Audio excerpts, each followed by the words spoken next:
नमस्कार, बहुत बहुत स्वागत है हमारे चैनल दिन की आवाज में। मैं हूं शिवांगी शुक्ला। रुक करेंगे खबरों की तरफ। सतना से रेफर कोरोना पॉजिटिव मरीज की रीवा में मौत हो गई। पता चला है कि संक्रमित मरीज किडनी का मरीज था, जिससे रीवा मेडिकल कॉलेज में इलाज के दौरान उसकी मौत हो गई।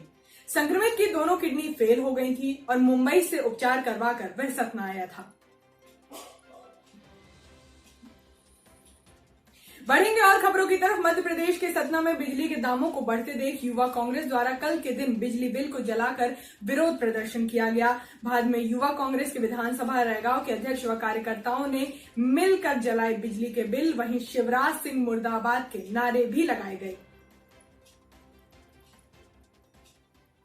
बढ़ेंगे और खबरों की तरफ। पूर्व मंत्री गोविंद सिंह ने भिंड एसपी पर गंभीर आरोप लगाए हैं। वहीं सीएम को पत्र भी लिखा है, जिसमें मुख्यमंत्री शिवराज सिंह को चिट्ठी लिखकर भिंड एसपी नागेंद्र सिंह पर गंभीर आरोप लगाए गए हैं कि लॉकडाउन काल में अवैध रेत उत्खनन कराने के आरोप लगे हैं। बड़े पैमाने पर पैसा न देने पर थाना प्रभारियों के ट्रांसफर किए जाने के भी आरोप लगाए गए हैं। साथ ही अब भिंड पुलिस अधीक्षक नागेंद्र सिंह की उच्च स्तरीय जांच की मांग भी की गई है। बढ़ते हैं और खबरों की तरफ। लॉकडाउन में फंसे प्रवासी मजदूरों को श्रमिक स्पेशल ट्रेनों के जरिए उनके घर भेजा जा रहा है, लेकिन जिन ट्रेनों से मजदूरों को भेजा जा रहा है उनमें उनकी हालत बहुत खस्ता हो रही है। दिल्ली से समस्तीपुर के लिए अपने घर श्रमिक स्पेशल ट्रेनों से जा रहे मजदूरों ने कहा कि 24 घंटे के 4 दिन में सफर तय किया जा रहा है, तो वहीं खाने पीने की बहुत दिक्कत हो रही है। भारत में लॉकडाउन का सबसे बुरा असर प्रवासी मजदूरों के ऊपर पड़ा। आर्थिक तंगी से आकर शहरों में रह रहे प्रवासी मजदूरों ने अपने गांव की ओर पैदल ही कूच कर दिया। प्रवासी मजदूर पैदल ही मीलों दूर जाने को बेबस हो गए। इसको देखते हुए भारतीय रेलवे ने कई स्पेशल ट्रेनें चलाई हैं, जो उन लोगों को उनके गंतव्य तक पहुंचा रही है। लेकिन नई दिल्ली से बिहार के मोतिहारी जा रही ट्रेन ने रेलवे के इंतजामों की पोल खोल कर रख दी है। दिल्ली से मोतिहारी जा रही इस ट्रेन को समस्तीपुर पहुंचने में 4 दिन लगे, जबकि आमतौर पर इसमें 1 दिन का ही समय लगता है। रुक करेंगे और खबरों की तरफ। छत्तीसगढ़ सरकार ने एक बड़ा फैसला लिया है। कोरोना संकट के कारण कर्मचारियों के डीए की कटौती का फैसला पहले ही ले लिया गया था। अब इंक्रीमेंट पर भी 1 साल के लिए रोक लगाने का फैसला सरकार ने ले लिया है। जानकारी मिली है कि अनुकंपा नियुक्ति और पीएससी भर्ती को छोड़कर कोई भी सीधी भर्ती वित्त विभाग की अनुमति के बगैर नहीं होगी। यह एक प्रकार से नई भर्ती पर रोक ही माना जा रहा है। इसी प्रकार सरकार ने नए पदों के सृजन, नई खरीदी, बड़े पैमाने पर सम्मेलन, सेमिनार आदि पर भी रोक लगा दी है। सरकार ने कोरोना संकट के दौरान राजस्व प्राप्तियों में कमी को देखते हुए यह फैसला लिया है। बढ़ेंगे एसबीआई की खबर की तरफ। भारतीय स्टेट बैंक ने आज अपने करोड़ों ग्राहकों को बड़ा झटका दिया है। दरअसल एसबीआई ने 1 महीने में दूसरी बार फिक्स डिपॉजिट पर ब्याज दरें घटाने का निर्णय लिया है। मीडिया रिपोर्ट्स के मुताबिक एसबीआई बैंक ने सभी अवधि की एफडी पर ब्याज दरें 0.40% तक घटा दी है। बताया जा रहा है कि नई दर आज से ही लागू हो गई है। बैंक ने सेविंग अकाउंट पर मिलने वाले ब्याज में भी कटौती की है। बैंक ने इस बात की जानकारी अपनी वेबसाइट के द्वारा भी दी है। रुक करेंगे और खबरों की तरफ। राजधानी भोपाल में कोरोना का संक्रमण अब राजभवन में बढ़ता जा रहा है। बुधवार को 23 नए कोरोना पॉजिटिव मिले हैं। 1 की मौत भी हुई है।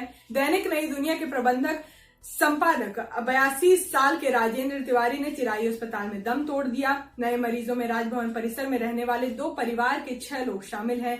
इसमें एक ही परिवार के 4 लोग कोरोना पॉजिटिव पाए गए, जबकि 2 दिन पहले संक्रमित मिले युवक के परिवार से 2 लोग संक्रमित हुए हैं।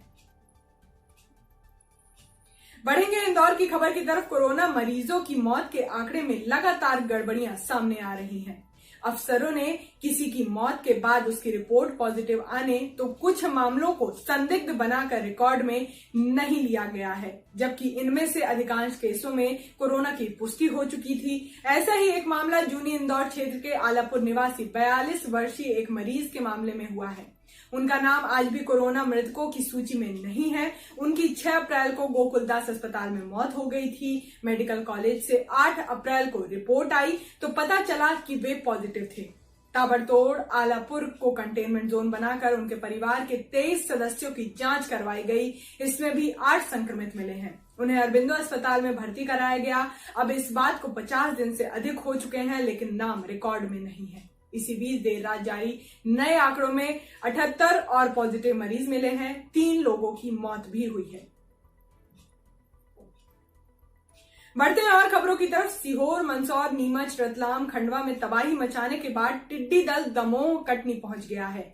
मंगलवार शाम सागर के देवरी से भगाए टिड्डी दल देर रात दमोह पहुंचा है। दिन भर उत्पात मचाने के बाद बुधवार शाम 6 बजे पटेरा के ग्राम पटेरिया से पन्ना के रायपुरा की ओर मुड़ गया है। इसके रात करीब 8 बजे कटनी जिले के रीठी के जंगलों में पहुंचने की खबर है। रुक करेंगे दूसरी खबर की तरफ। श्योपुर से कांग्रेस विधायक बाबू जंडेल पर बुधवार को 2 बदमाशों ने जानलेवा हमला करने की कोशिश की। पहले बदमाशों ने विधायक की कार को टक्कर मारने का प्रयास किया। इसके बाद दोबारा 6 मजार पर हादसा करने की कोशिश की।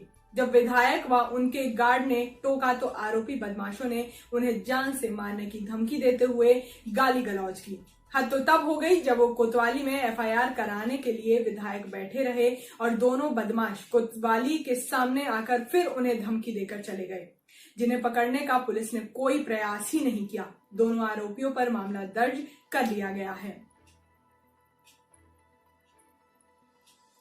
बढ़ेंगे और खबरों की तरफ। रेत के अवैध कारोबार पर नकेल कसने के लिए बुधवार को चंबल डीआईजी राजेश हिंगड़कर फिर भिंड आए। उन्होंने अचानक मुसावली, गोरम और पर्यंज खदान पर छापा मारा। इन खदानों पर 6 से ज्यादा जगह बड़ी मात्रा में रेत डंप था।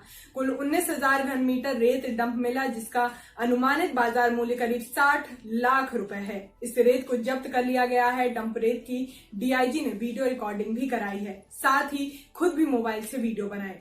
कार्रवाई के दौरान डीआईजी को रेत के अवैध कारोबार में स्थानीय थाना पुलिस की संलिप्तता के सबूत भी मिले हैं, जिससे एक बार फिर भिंड एसपी नागेंद्र सिंह की भूमिका पर सवाल उठ रहा है।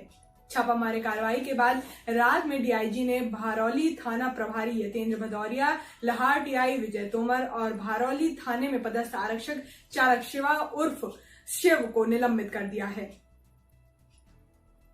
रुक करेंगे दूसरी खबर की तरफ। कोरोना के बीच जिले में 2 विधानसभाओं के उपचुनाव की तैयारियां पार्टी शुरू कर रही है। भाजपा के पुराने और नए शामिल हुए कार्यकर्ताओं के बीच आपसी सामंजस्य बैठाने के लिए भाजपा के संभागीय संगठन मंत्री शहर में पहुंचे, जहां न केवल उन्होंने दोनों विधानसभा क्षेत्रों के पुराने और नए कार्यकर्ताओं की अलग अलग बैठकें ली, बल्कि टिकट की दावेदारी करने वाले कार्यकर्ताओं को हिदायत भी दी है कि वे उपचुनाव में टिकट न मांगे। वहीं दूसरी तरफ खुद को कांग्रेस के सच्चे सिपाही बताते हुए कांग्रेस के पूर्व ब्लॉक अध्यक्ष ने प्रेस वार्ता करते हुए ज्योतिरादित्य सिंधिया सहित उनके बागी विधायकों को गद्दार बताया, बल्कि यहां तक कहा कि इस गद्दारी की वजह से बागी विधायक उपचुनाव में सभी सीटों पर पराजित होंगे।